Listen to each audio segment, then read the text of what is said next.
Hi everybody, this is Rex Noobs 24/7. I'm here to showcase my landing gear setup, invention, design, whatever you want to call it, for my Sky Surfer. Now this setup will work for any Sky Surfer, Bixler, or any of the Easy Star clones, or the Easy Star probably too.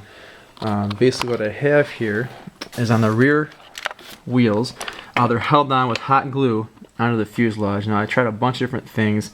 And nothing worked nearly as well as the hot glue does. I've never had a problem with it coming off or anything like that. So it's just pieces of not plywood, balsa wood held together with epoxy. There is this aluminum tubing through it so that your music wire, music rod, or whatever they call it, can go through there. You can buy it at any hobby store for just a couple dollars. The shock absorbers are actually from an old erector set. They have a lot of travel to them, and they have a good spring rate. You can always put different springs on if you want to, but the spring rate's really good. It has a lot of travel there, so when you have a hard landing, it springs.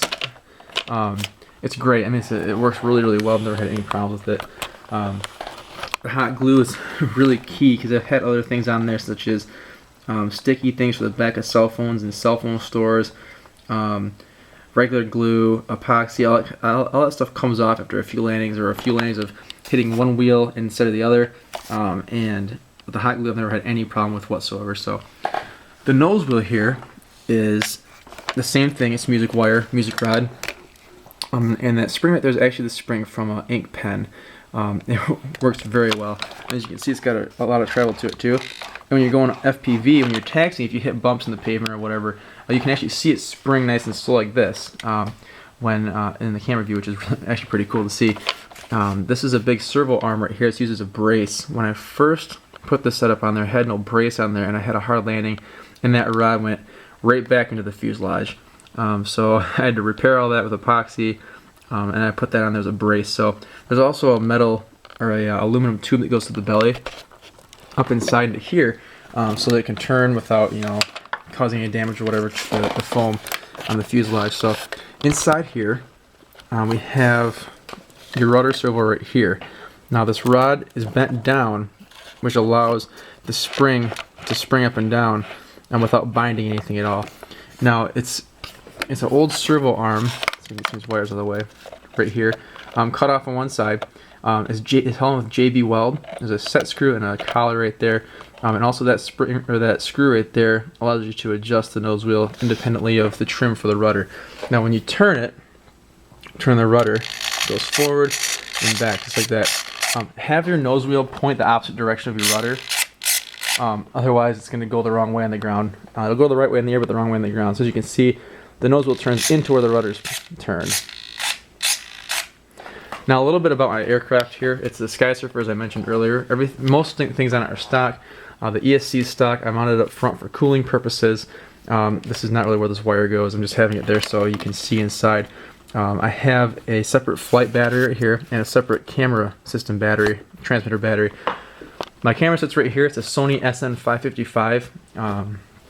You can buy it from Hobby Wireless for like $100. It's a really nice camera. I'd highly recommend it to anybody for a flight camera. It's really great. My prop is a 6x4 prop on the stock motor, and I use a 900 megahertz video transmission system with the stock whip antenna. Now I changed it out to a 72 megahertz radio just recently. Thank you everyone in RC groups for your patience and help on that. There's a lot of help. I haven't had a chance to test fly it yet or range check it since the weather outside's been pretty bogus. I have the antenna running down the side right here, so we'll see how that works. I think that should take a lot of the issues of losing radio contact in a turn when it's going out the wing away, because it's obviously not going to rotate very much in flight unless you're pitching up and down. I think it should work good, but we'll see.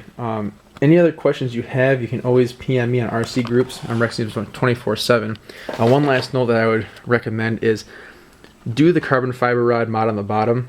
I've had people ask me if this will actually damage the tail boom section right here with the impact, since it's not supported very well and the wheels are up here.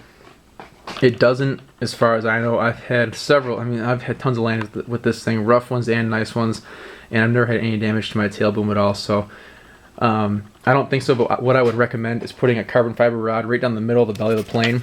Put that on before you hot glue this on.